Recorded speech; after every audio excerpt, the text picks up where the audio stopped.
जय हिंद दोस्तों। आज की इस वीडियो के अंदर मैं आपको केवीएस एनवीएस 2025 एग्जाम का रिव्यू दूंगा।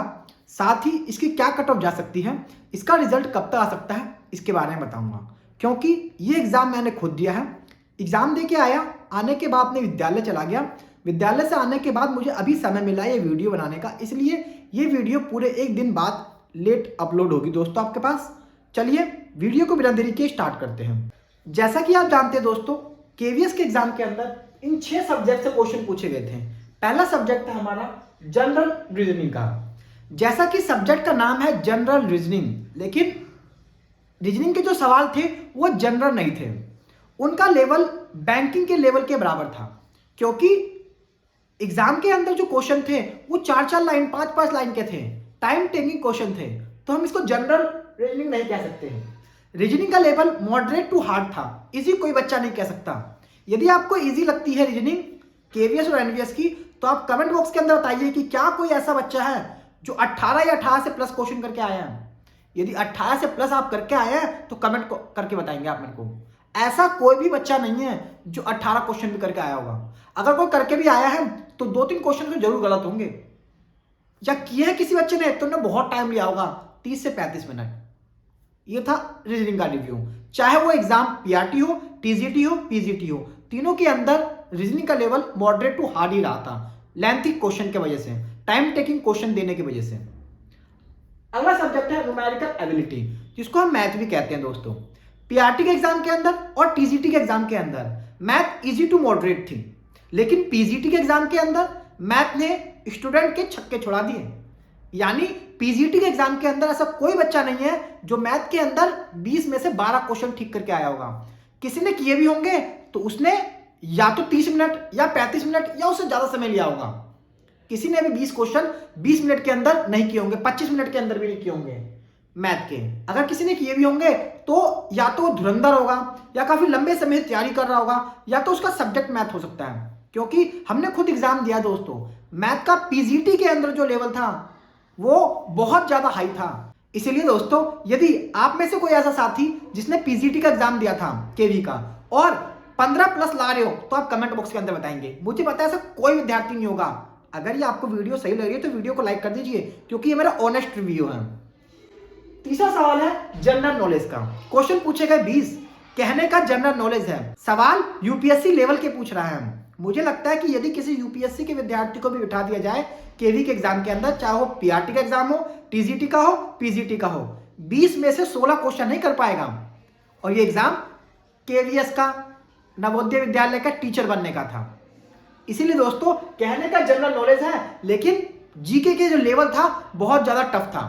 क्या आप मेरी बात से एग्री हैं? एग्री है तो कमेंट में यस कर दीजिए पहले आप। यदि आप में से कोई बच्चा जीएस के अंदर 8 या 9 क्वेश्चन भी ठीक कर पा रहा है, तो मेरे हिसाब से आपका स्कोर जीएस के अंदर अच्छा रहने वाला है, क्योंकि टफ थी जीएस, पीआरटी में भी, टीजीटी में भी, पीजीटी के अंदर भी। करंट अफेयर 2021, 22, 23, 24 ये सब पूछी हुई थी। नोबेल प्राइज पूछे हुए थे मेरे एग्जाम के अंदर 23, 24, 25 के। 25 की भी करंट अफेयर थी, ऐसी बात नहीं है, लेकिन टफ थी। जीएस के अंदर कुछ क्वेश्चन तो ऐसे ही थे जो कभी पढ़े ही नहीं थे, इसीलिए जीएस को हम टफ कहेंगे, हार्ड कहेंगे। अगला सब्जेक्ट था हमारा बेसिक कंप्यूटर का। हाँ, कंप्यूटर, बेसिक कंप्यूटर लिखा हुआ था सब्जेक्ट के अंदर, सिलेबस के अंदर। कंप्यूटर का लेवल उन्होंने बेसिक ही पूछा था। जिसका थोड़ा सा कंप्यूटर अच्छा था पहले से, जिसने इंग्लिश मीडियम से पढ़ा है या प्राइवेट स्कूल से पढ़ाई करी है, तो उसने कंप्यूटर के अंदर पूरे 20 में से 20 कर दिए होंगे, क्योंकि उनका जो कंसेप्ट है वो पहले से ही बिल्ड हो जाता है। लेकिन जिसने कभी भी कंप्यूटर नहीं पढ़ा, पहली बार कंप्यूटर पढ़ के एग्जाम देने गया और पूरा सिलेबस यदि उसने पढ़ा है, तो वो कंप्यूटर के अंदर 20 में से करीब 15, 16, 17, 18 मार के आया है। और ठीक भी हो गए होंगे 14-15 तो उसके, क्योंकि कंप्यूटर रियल में इजी टू मॉडरेट थी। इजी कहेंगे उसको हम। अब मैं बात करूंगा अगला सब्जेक्ट इंग्लिश। इंग्लिश के 10 क्वेश्चन थे। यदि आप इंग्लिश मीडियम से हैं तो 10 में से 10 या 9 मार दिए होंगे। यदि आपकी इंग्लिश बिल्कुल वीक है तो आप 6 सवाल जरूर ठीक करके आ गए होंगे, क्योंकि ज्यादा टफ भी नहीं थी और ज्यादा इजी भी नहीं थी। अब मैं बात करूंगा हिंदी की। तो हिंदी, चाहे आप हिंदी मीडियम के स्टूडेंट हो, चाहे आप इंग्लिश मीडियम के स्टूडेंट हो, हिंदी के 10 में से 10 क्वेश्चन ज्यादातर बच्चे करके आए हैं। हो सकता है कि 1 या 2 क्वेश्चन आपके गलती से, सिली मिस्टेक की वजह से गलत हो गए हो, किसी पर्यायवाची शब्द की वजह से, विलोम शब्द की वजह से, या हो सकता है कि जल्दीबाजी में कोई ग्रामर एरर कर दियो आपने। लेकिन हिंदी का अगर हम पेपर का लेवल बोले तो ये इजी था बिल्कुल। ये था दोस्तों एग्जाम का रिव्यू जो मैंने आपको बताया। यदि आपको मेरा रिव्यू अच्छा लग रहा है तो वीडियो को यहीं लाइक कर दीजिए और कमेंट में यस लिख दीजिए बस पहले आप सबसे पहले। अब मैं बात करूंगा दोस्तों कट ऑफ क्या जा सकती है। तो इस वीडियो के अंदर मैंने पीआरटी कट ऑफ बताई है, टीजीटी कट ऑफ बताई है और पीजीटी कट ऑफ बताई है। जो मैंने ये कट ऑफ बताई है दोस्तों ये जनरल की है। बाकी ओबीसी के थोड़े नंबर कम कर लीजिए, एससी के नंबर थोड़े और कम कर लीजिए, इस हिसाब से आप अपना अपना आइडिया लगा लेना। चलिए अब मैं बात करूं सबसे पहले पीआरटी की। टोटल वैकेंसी थी हमारे सामने 3365। अब जो हमारे एग्जाम के अंदर स्टूडेंट क्वालिफाई किए जाएंगे वो 10 गुना कैंडिडेट क्वालिफाई किए जाएंगे प्री के एग्जाम के अंदर, जो कि मेंस देने वाले हैं। इसका मतलब आप ये मान लीजिए कि 33,650 बच्चे मेंस के अंदर बैठने वाले हैं। 10 गुना कहूंगा तो मैं आपका 33,650 बच्चे हैं एग्जाम के अंदर क्वालिफाई होंगे प्री के एग्जाम के अंदर। तो इसका जो बेटा लेवल था एग्जाम का वो मैं मॉडरेट बोलूंगा, इजी भी नहीं बोलूंगा, क्योंकि एग्जाम के अंदर जीएस चाहे वो टीजीटी का एग्जाम हो, पीजीटी का हो, चाहे पीआरटी का हो, सबके अंदर टफ पूछी गई थी। रीजनिंग और मैथ थोड़ी सी कैलकुलेटिव थी। रीजनिंग तो कैलकुलेटिव थी तीनों सेट के अंदर। मैथ हो सकता है कि प्राइमरी के अंदर, टीजीटी के अंदर थोड़ा सा लेवल मॉडरेट कर दिया गया था। इसीलिए इस एग्जाम को मैं पीआरटी के एग्जाम को मॉडरेट बोलूंगा। और इसके अंदर यदि कोई बच्चा 66 से लेकर 70 प्लस स्कोर कर रहा है तो सेफ जोन में पूरी तरीके से आप पूरी तरह से सेफ जोन में है, आप मेंस की तैयारी कर सकते हैं। फिर चाहे कोई भी टीचर कुछ भी बोल रहा हो, क्योंकि बच्चे एग्जाम के अंदर एग्जाम का जो प्रेशर होता है, एग्जाम के अंदर जब बच्चा पेपर देके बाहर निकलता है तो उसको लगता है कि मैंने बहुत सारा अच्छा किया, मैंने अच्छा किया है। जब वो मैच करता है तो 3-4 सवाल गलत हो, जब फाइनल आंसर किया आते तो 3-4 सवाल और गलत हो। इसीलिए दोस्तों यदि आपका प्राइमरी का एग्जाम आपने दिया है और आपका कम से कम 66 मार्क्स हैं और अधिक से अधिक 70 हैं तो आप सेफ जोन में आप मेंस की तैयारी कर सकते हैं। ये जो मैं सेफ स्कोर बताऊंगा इसके अंदर वो रहेगा आपका 200 प्लस। 200 तो आपकी मुझे लगता है कि पीआरटी की मेरिट जानी चाहिए, क्योंकि कैंडिडेट भी बहुत सारे हैं केवी के अंदर जो जॉब लेना चाहते हैं। ठीक है, इसीलिए बच्चों 200 प्लस वाले पूरी तरह सेफ है किसके अंदर, पीआरटी के एग्जाम के अंदर। मैं यूआर की कट ऑफ बता रहा हूं, आप ओबीसी की, एससी की, एसटी की थोड़ा कम कर सकते हैं। अब 11 तारीख को पेपर हुआ पीजीटी का। इसके अंदर टोटल वैकेंसी थी हमारे सामने 2,978। केवी के अंदर 1,465 वैकेंसी थी, नवोदय के अंदर 1,513 वैकेंसी थी।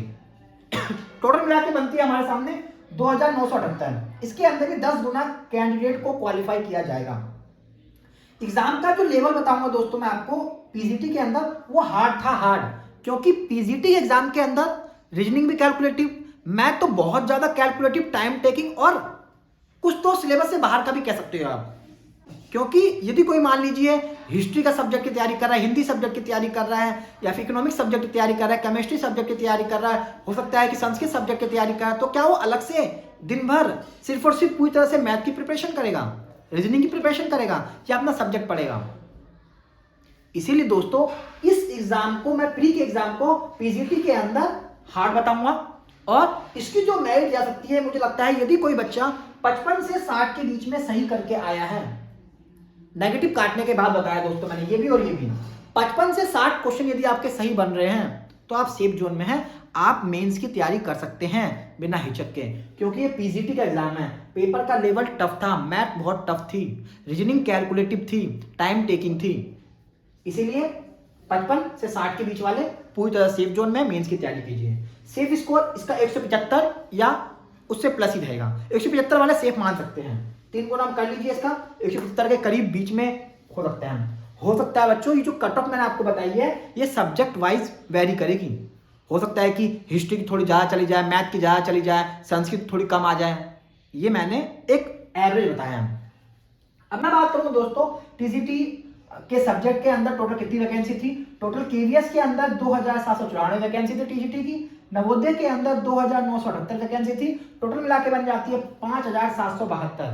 इसके अंदर भी 10 गुना कैंडिडेट को क्वालिफाई किया जाएगा। इसका मतलब ये मान लीजिए आप कि 57,772 बच्चे क्वालिफाई होंगे। इसीलिए इसकी जो मेरिट जा सकती है मेरे हिसाब से 65 से 69 के बीच यदि आपके क्वेश्चन सही बन रहे हैं नेगेटिव काटने के बाद तो आप सेफ जोन में हैं।